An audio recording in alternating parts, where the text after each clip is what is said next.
If you've ever wished to get lost somewhere but never quite knew where to begin, I'd say the island of Mallorca is the perfect place to start. And our plan for the third day was exactly that, to fulfill our craving for adventure.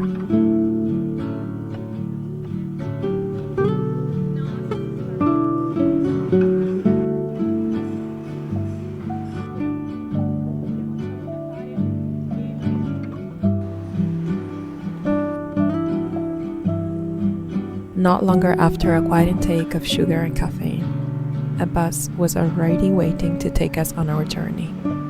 A backpack, a pair of sunglasses, and some comfortable shoes. That's all we needed. We got off in Solera, our first stop of the morning.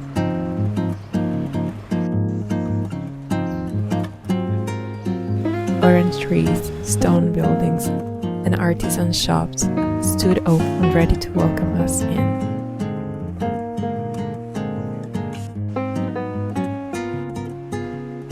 The sun lit up the floor of Plaza de la Construcción.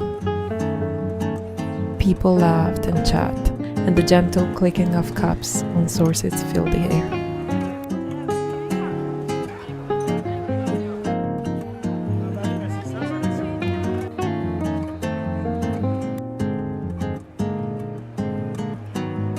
The town felt alive, warm, inviting, and tender.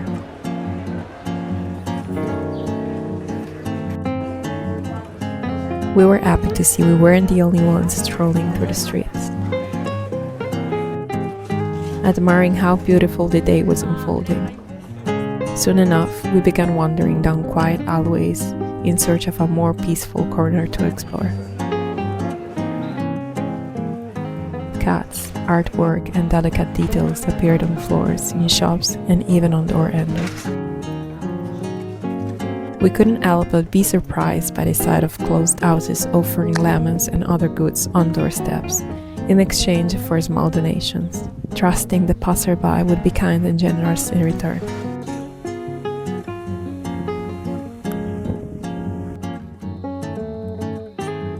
About 10 minutes into our wandering, we stumble upon a small farmer's market, filled with the most precious goods from inland: seeds, oil, spices, meats, bread, and olives.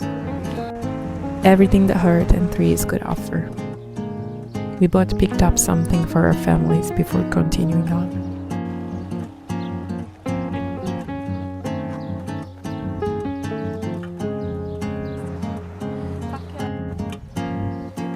Not longer after, food called us.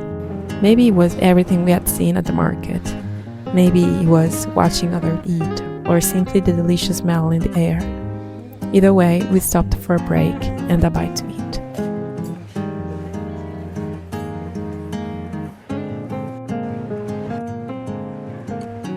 We walked through our next steps, then set off again. And that's how we arrived in Valldemossa, an hour later. Even warmer and brighter, the weather blessed us with a stunning view of the sea, and the surrounding nature filled the air with summer magic. As soon as we stepped off the bus, we could feel the town's vibrant energy. Beige and brown buildings, green trees arching over restaurant tables, and colorful drinks. The place felt alive. Shops displayed vibrant plates and handmade souvenirs in every corner. Valldemossa sits slightly elevated, giving it even more charm with its climbs, narrow stairs, and winding alleyways. We walked all the way to Plaza de la Cartosa.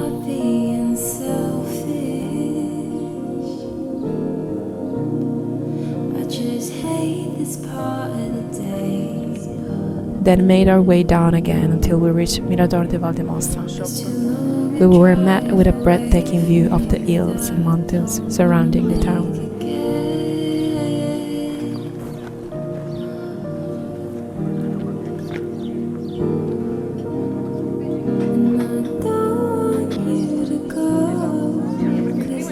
We were surprised by how peaceful and beautiful it was.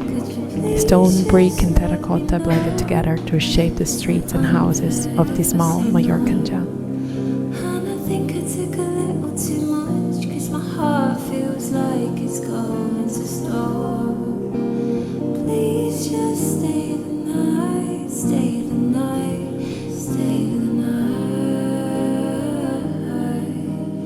Please just stay for Before the sun set, we caught our third bus back to Palma. Tired but in awe of the island's beauty, we ended the day with dinner at a traditional restaurant in the city center.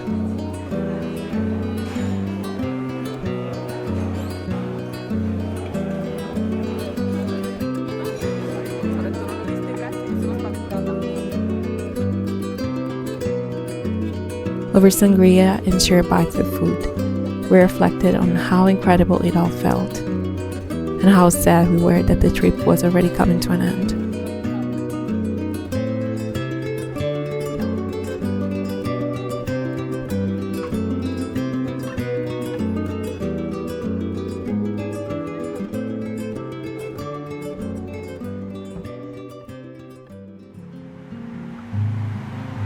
Since we live in different countries, Sylvia left the hotel before I did. A few hours later, it was my turn. And what better way to spend my last moments than a slow morning at a cafe?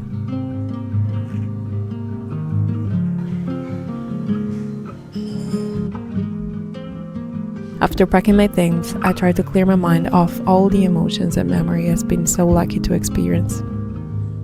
This vacation felt like exactly what I had been missing over the past few months. Time spent without a fixed plan, away from screens, letting my surroundings and feelings guide me.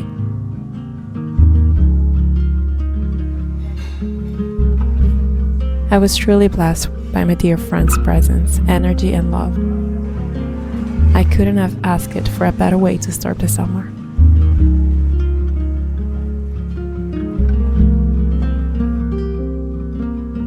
Thank you for coming along with me. See you next time.